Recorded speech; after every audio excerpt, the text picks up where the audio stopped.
Hi, this is Dennis with Second Chance Tackle, and well, it's that time of the week again. We're going to take a look at some projects that have recently arrived in my shop, some of the reels I'll be working on this week, and well, maybe a preview or two of some of the reels that, well, I'd like to incorporate into how to service and repair videos. I need to check back, of course, against my library, if I have them in the library, and if you need to view them, I like to know that they're there and I can direct you. But if they're not in the library, if there's something unique about the issue that we're trying to solve, well, then I'm certainly going to do the video to help you understand how to repair the issue, and more importantly, how to give your reel a second chance. Well, let's get started. The first one was dropped off by Nick.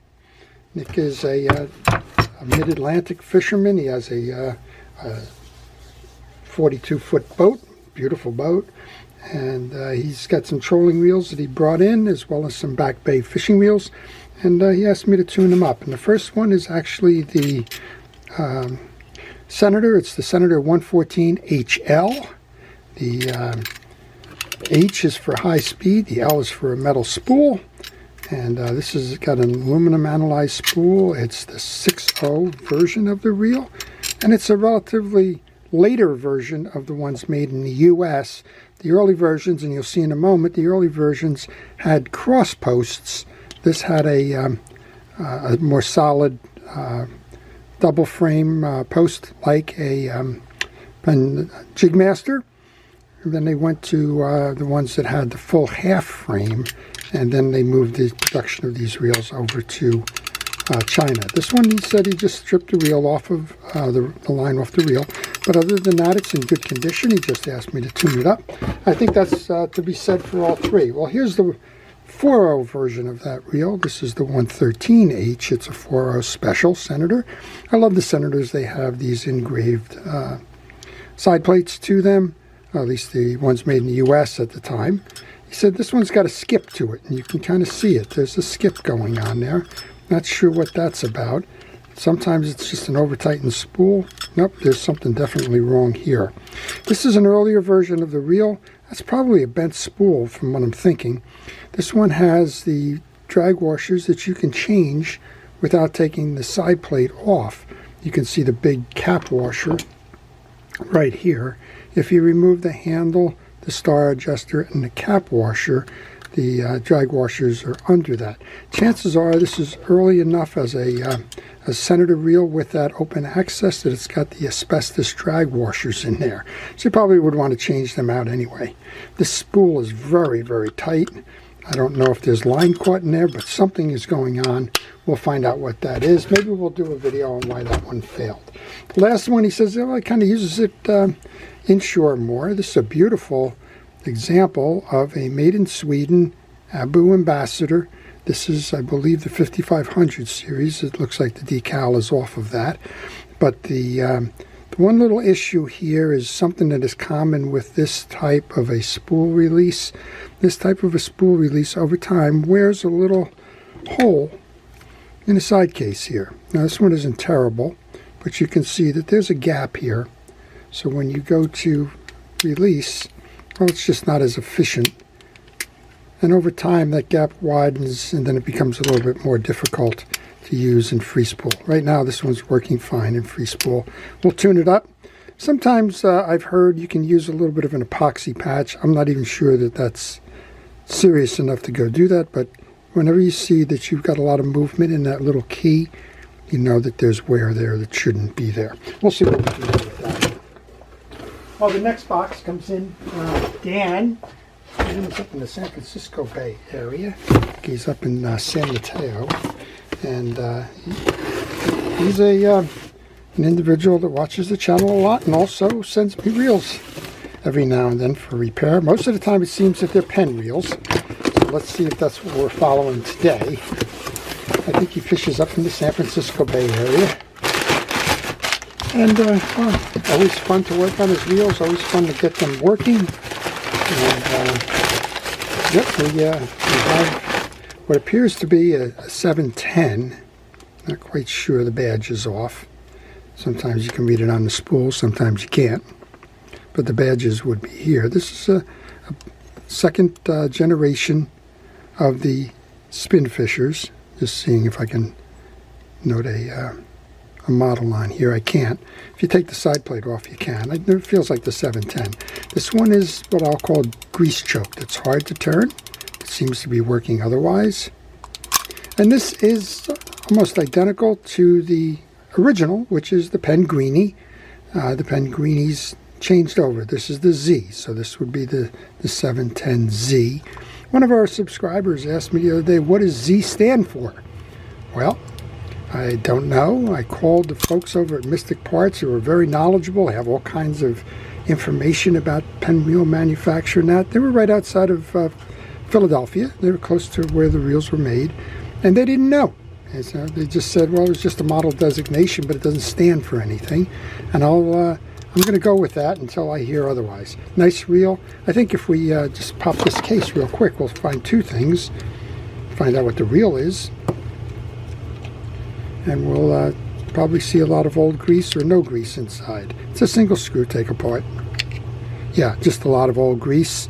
And the case is reading 45710. So we're going to go with it's the 710. All right. That one's got some really taffy-like glue in it. For those of you that have experienced saltwater taffy, that's a kind of a mainstay in the mid-Atlantic coast, because made famous by Atlantic City. But yeah, that kind of looks like ooey gooey taffy there. All right, that's the 710. I think it's got another one here. Let's see what we have here. One of my favorite reels. This one, unfortunately, looks like it's been through a war. We're going to see. This is a Daiwa Sea Line 50H. You wouldn't know it, missing the badge here. It's got a lot of what happened with these reels. That's salt. So the reel has been used in salt water. It's never been flushed out. We always say that one of the best things to do with your fishing reels after each trip, not every now and then, after each trip, is to flush the reels with fresh water. Well, if you don't, the water on the top of the line seeps through the line that's on the spool, settles on the arbor. If it's got salt in it, when it dries, it just cakes up like this. Well, not sure there's much I can do about that. We can scrape it off. That's one of the things. Just take a side of a flat-plated screwdriver. You can see it pop off. I'm not going to do too much of that because it's all flaking on my desk. I don't want to get that salt into the next project, but you can see it there as an issue. Let's see, is there another one? There is another one. So we did send 3 reels in. I have no doubt that for the most part we will be able to make that work. Okay, this is the 700 or the 704. I'm not quite sure which. I'm going to go with 704. This is another Z series reel, and it's got the same issue. Now I wonder if it's the same owner. Just testing it out. So that's just a lot of dried grease and the like. I don't think it's going to be on here. Yeah, so when you look at these reels, you're actually going to find two different types of reels. I'm not sure if this actually applies, but there was a remanufacture. These reels were so popular in the 70s that Penn was petitioned to reintroduce them, and when they reintroduced them, I believe this is the later version of the reel that has the black spool on it, where the original one had the gold spool on it. So, having said that, somebody will make a liar out of me and find out that it's the reverse. And it quite honestly could be. All right, well, we got some projects there from Dan. They're going to be fun to work on. I'll be happy to do that for him and get them back and see what we can do. So the last one comes in from Bobby. Bobby's reels have been the subject of a lot of my videos. Bobby's out in Tennessee. I think he's got quite a few reels. I know he communicates with some of the folks within the channel. I would guess he's got hundreds of reels, and I think he gives these to me as one last chance to see if we can make the reel work before they get that parts reel designation to them. And let's see what he's sending in today. This is the way most of them come in. This one I have no doubt is going to be able to be repaired because, well, it's a Mitchell. This is a Mitchell 400. That's the high-speed version of the 300 reel. There is not many pieces and parts in this reel that are interchangeable with the 300 because the gear set is different. and he says the bail trip is a problem. That's a nice functioning reel. It's not kicking. All right. Well, on the Mitchell, we have a baffle plate. You can see the baffle plate here. There's a little piece here, right here, a tag arm, that folds down. And when the bail is in open mode, it should be kicking right here. But it looks like it's missing that. So that's usually that this arm is not fully extended or it's loose. Let's see if we can trip it by just pushing that over. Yep. So that's the key right there. You can see it right there again. That's supposed to bump that piece. It's not bumping. So it's either that we have some old glue and debris in there that's preventing that from hitting this piece, or we might have a bent piece or something to that effect. Interesting. Bobby, we will get that one repaired for you. We may have to replace the baffle plate. The baffle plate is the same baffle plate you see in the 300 and the 400, and you're in luck. I have a few of those baffle plates around. Let's see what's next for him. Well, if you like these types of videos, I want to encourage you to subscribe to my channel. If you do subscribe to my channel, please use that notification button. I post frequently. That notification button will let you know when I'm posting. And as you can see from the variety here, we've got trolling reels, 6.0 Senators. We've got vintage reels. Here's a very vintage reel. This is a beige brown Spinster. This is from the 1950s. Division of Lionel Corporation. Yep, the same company that made the choo-choo trains.